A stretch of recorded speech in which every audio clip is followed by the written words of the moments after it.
आपका बाड़ी कहाँ है? 15S বাংলা, ইন্ডিয়া, ওইদিকে বাংলা।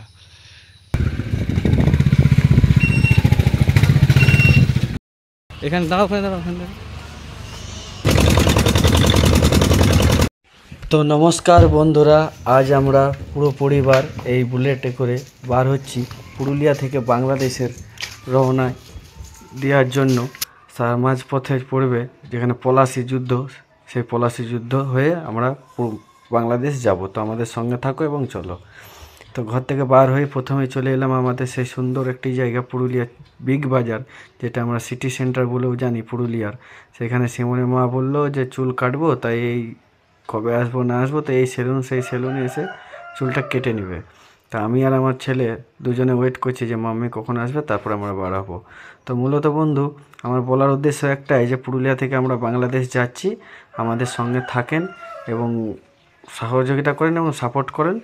আর যেহেতু আমরা নতুন ব্লগ করছি, হয়তো মিলিয়ে গুছিয়ে বলতে পারবো না কি দেখাতে পারবো না, তবুও আপনারা আমাদের সঙ্গে থেকে সহযোগিতা করুন। এই তো সিমনের মা এবার বার হচ্ছে, সিমন পিঠে ব্যাগটা নিয়ে চলে আসছে আগে। তাই আমরা বেরিয়ে এলে পরে আমরা বেরিয়ে যাব সেই বাংলা বাঁকুড়া দুর্গাপুর হয়ে আমরা তবেই যাব বর্ধমান, তারপরে যাব বাংলাদেশ। তা আমাদের সঙ্গে থাকুন এবং আমাদের সঙ্গে সাপোর্ট করুন। তো আমরা বেরিয়ে পড়েছি। তো বেরিয়ে পড়ে নিয়ে প্রথমে এই বাঁকুড়া পৌঁছালাম। তো বাঁকুড়া পৌঁছে দেখছি মা দুর্গাকে নিয়ে যাচ্ছে একটি ম্যাজিক ভ্যানে করে।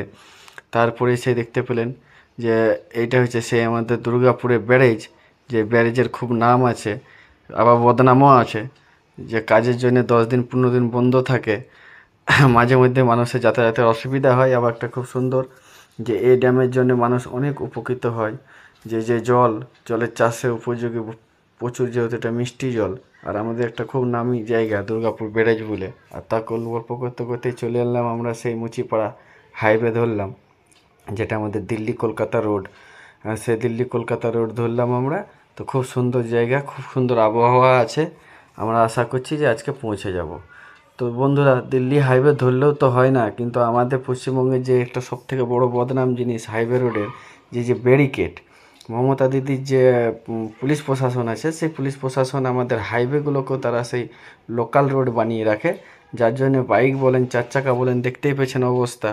মানে ব্যারিকেডের জন্য অ্যাক্সিডেন্ট বেশি। এবং আমার তো মনে বলে যে ব্যারিকেডের জন্য হাইওয়ে রোডে আমাদের পশ্চিমবঙ্গে অ্যাক্সিডেন্ট হয়, কারণ আমি বড় গাড়িও ড্রাইভার, বড় গাড়িও চালাই, ট্রাকও চালাই।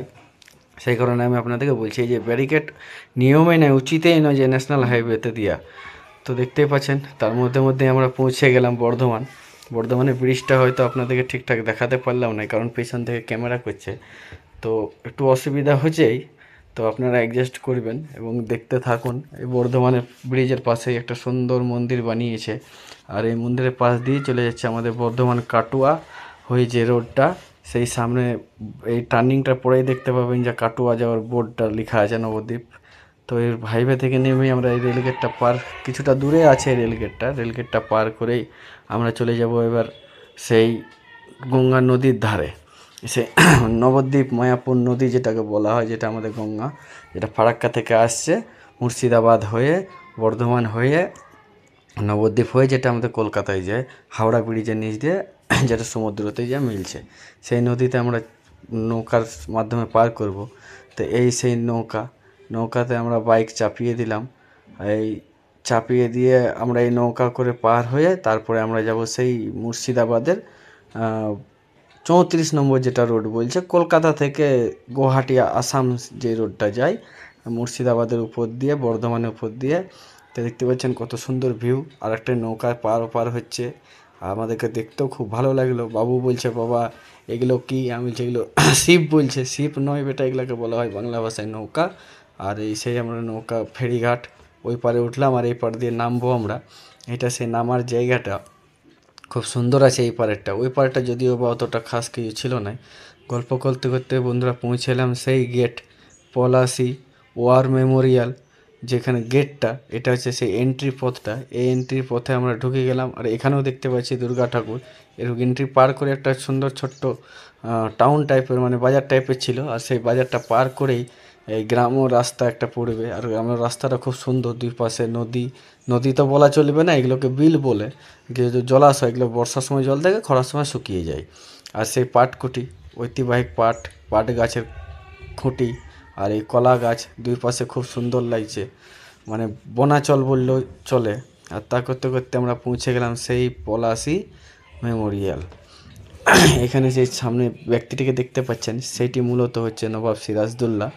তার নাম এবং তার কিছু বর্ণনা এখানে লিখে রেখেছে।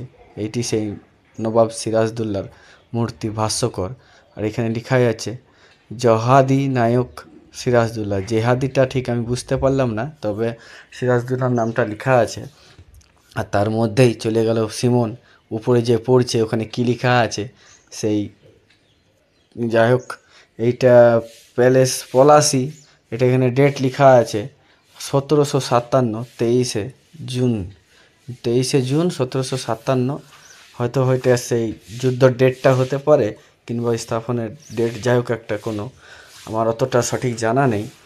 আর এই যে আমাদের সিমনের মা বলছে একটু আমাকে ভিডিও ক্যামেরা করে দাও। আর এদিকে আমাদের হিরো বাবু খেলা করছে খালি গায়ে, মানে সেন্টো গেঞ্জি পরে। তো বাবু বলছে চলো বাবা মাঠটা দেখতে যাব, কোথায় যুদ্ধ হয়েছিল।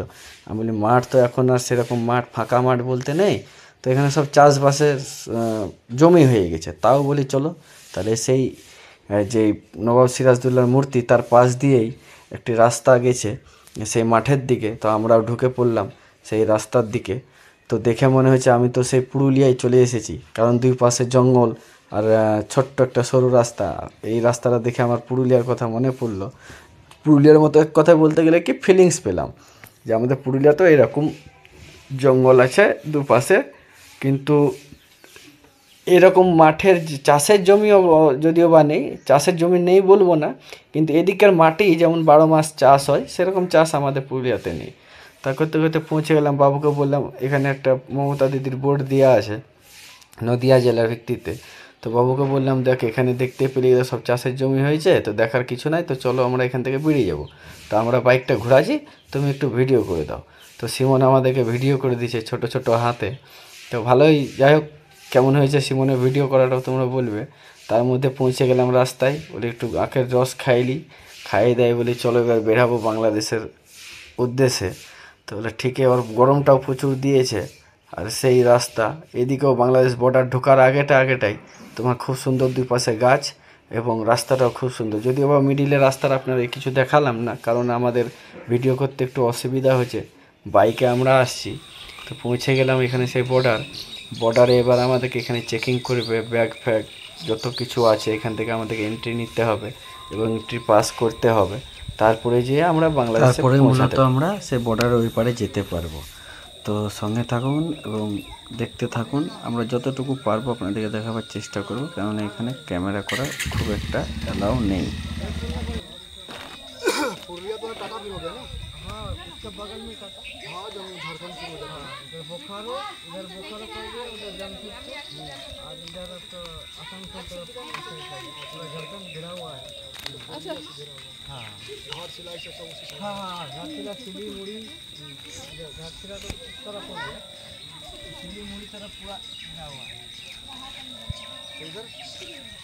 একটা ছোট্ট একটা নদী, বর্ডার আছে ওইদিকে, বর্ডার পার করে ভিতরে এটা আসতে হয়। আর এই সেই তোমার পিলার দেখতে পেলে, এই পিলারেই ওই পারটা হচ্ছে বাংলাদেশ, আর এই পারটা তোমার ইন্ডিয়া। তো তো বন্ধুরা, এই জায়গার একটা খাসিয়াত আছে যে এখানে যারা বাস করে একমাত্র তারা এখানকার জায়গা জমি কন্ট্রোল করতে পারে কিংবা কেনা বেচা করতে পারে। তাছাড়া বাইরের লোক কেউ এখানকার জায়গা জমি তোমার কেনা বেচা কিংবা দিতে পারবে না। আর যেহেতু এটা বর্ডারের এই পারে আছে, আর সেই কারণে এদিকে ওই পারে যখন যেতে হয়, যে এটা ইন্ডিয়ার ভিতরেই কিন্তু তাও বর্ডারের এই পারে। আর এদিককার লোক যখন বাজার ফাজার করতে যেতে হয়, বর্ডারের ওই পারে যেতে হয়, তো তাদেরকে একটা, আমাদের যেমন ভোটার কার্ড, আধার কার্ড আছে, এদের পার্সোনাল একটা আইডি আছে, আইডি কার্ড আছে, সেই আইডি কার্ডের হিসাবে ওরা নাম্বার বলে নিয়ে তারপরে যাতায়াত করতে হয়। যেমন আমরা এখানে এসেছি, তো আমাদের আধার কার্ড নাম্বার, টোটাল অ্যাড্রেস, গাড়ির পেপার সমেত সব কিছু জমা রেখে আমাদের এখানে আসতে হয়েছে। এবার একটা টোকেন দিয়েছে, এবার আমরা যেদিন যাব সেদিন আমাদেরকে আবার সেই সেম প্রসেস, সব চেক করবে, গাড়ি ব্যাগ জামাপত্র সব চেক করবে এবং আইডি নাম্বারটা যেটা আমাদেরকে লিখে দিয়েছিল সেই আইডি নাম্বারটা আমরা জমা করব, আমরা ওই পার চলে যেতে পারবো। তাছাড়া আমাদের ওই পার যাওয়ারও উপায় নাই আর আসারও উপায় নাই। এদের কি, এরা যেহেতু এখানকার বাসিন্দা সেই কারণে ডেলি যাতায়াত করে, ওদের একটা আইডি কার্ড বানিয়ে দিয়েছে এখানকার পার্সোনাল, সেটা শো করবে, যাবে আবার চলে আসবে, ওদের কোনো অসুবিধা হয় না। তারপরে বন্ধুরা এখানকার আরেকটা মজার বিষয় হয়েছে যে বিয়ে তাহলে কি করে হয়, বাইরের ওখানে বিয়ে কি করে হবে, এখানকার মেয়ে বাইরে কি করে যাবে, বাইরের মেয়ে এখানে কি করে আসবে।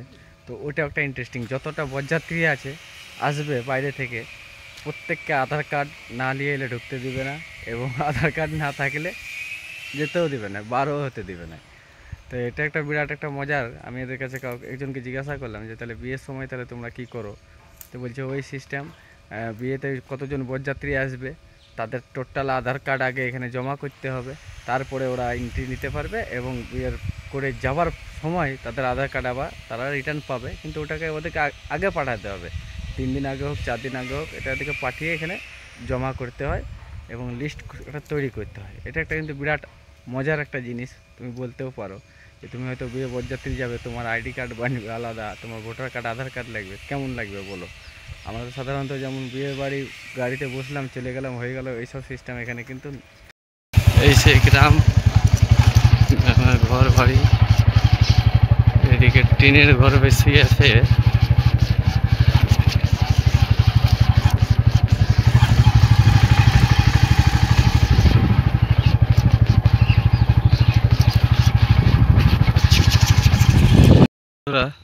তো বন্ধুরা এটা তোমাদের দেখায়, ওই পাটটা হচ্ছে বাংলাদেশ, ওই যে মহিলারা কাজ করছে, এই যে এখানে একটা লোক দেখতে পাচ্ছ, এইটা হচ্ছে বাংলাদেশ, আর এই পাটটা হচ্ছে ইন্ডিয়া, এটা ইন্ডিয়া।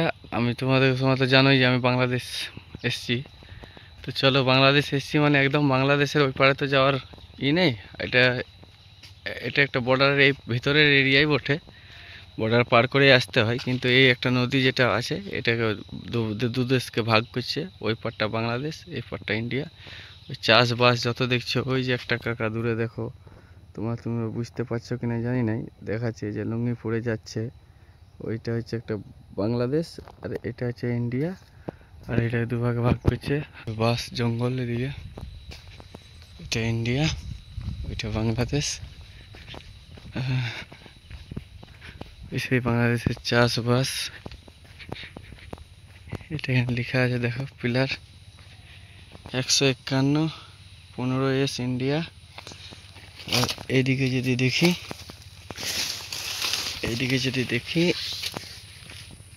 151